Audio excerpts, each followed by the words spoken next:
Hello, everyone, and welcome. We're talking to you from Our Lady of Fatima Parish in Galena Park. My name is Deacon John Saravia. I'd like to thank you for coming and to visit with us today as we discuss the scriptures, to open them, and perhaps maybe ask the good Lord to enlighten us on what was said today in the gospel reading. A very tremendous, wonderful, beautiful reading today. You know, one of the things that kind of comes up today is about what the Lord is doing. The Lord is constantly working within our lives. He is in control of everything. But we wonder sometimes with everything that's going on, how can He be in control? How is all of this is occurring with all of the coronavirus and all of the things that are happening? We have to stay in our houses. We are in quarantine. We have to be careful because of the virus. Now we're going to have to wear face masks. The country is doing everything at this particular point that they can do to protect us. But we have to realize and we have to remember that it's God that is in control. He's in control of all of this. And so because of the fact that He's in control, we can rest assured that He will take care of us, and that if whatever happens, that He will change that, or He will take whatever happens and make it towards the good. That's something that He always does, no matter what happens. And so today's gospel reading is a beautiful reading, and it talks about not only the resurrection, but it also talks about how God works. And He works very quickly and efficiently. He lets no time wasted. We see that in the very beginning that Jesus meets two men that are walking back home from Jerusalem. They're walking back home because they're hurt. They're despondent.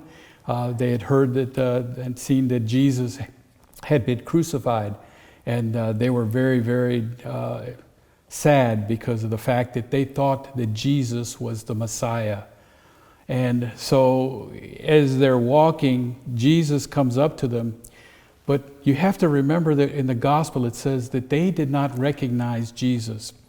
That assumes that they probably had met Jesus at least once before and would have recognized Him if they had truly seen Him. But their eyes were veiled. They were not seeing with the eyes of faith. And so as Jesus is talking to them, they don't understand who it is that they're talking to. And so they relate to Him all of the things that happened in Jerusalem. And He tells them, oh geez, I cannot believe that you don't understand the readings of Scripture, of Holy Scripture. Let me explain them to you. And so He goes and explains all of the various passages of Scripture that pertain to Him, and so that they can better understand that this is everything that happened was according to a plan.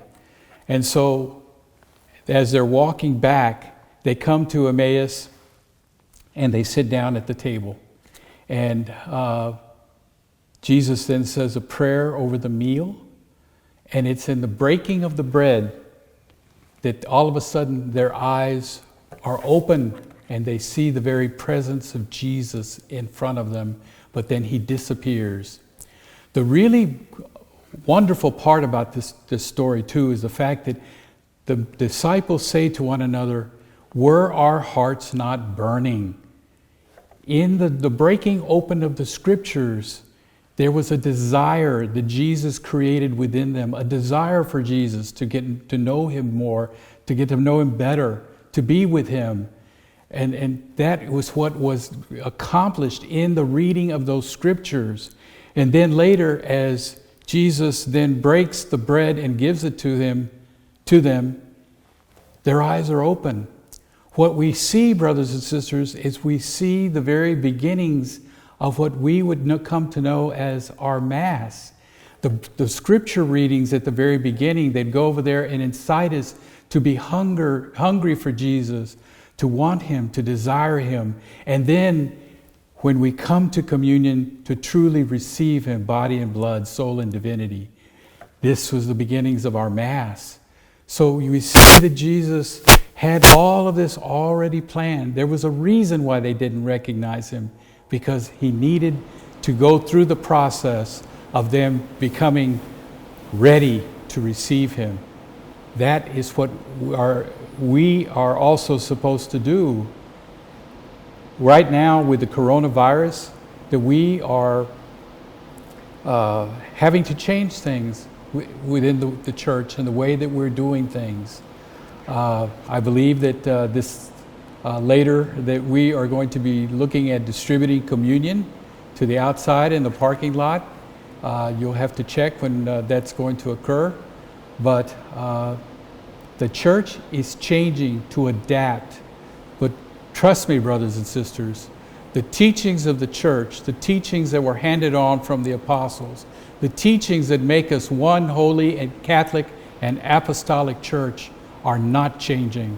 Those will never change. And so, but the way that we do things is going to change. Be ready, be flexible. Thank you. I just want to thank you again for coming by to listen, and I hope that you have a great day and stay safe. Be careful. God bless you.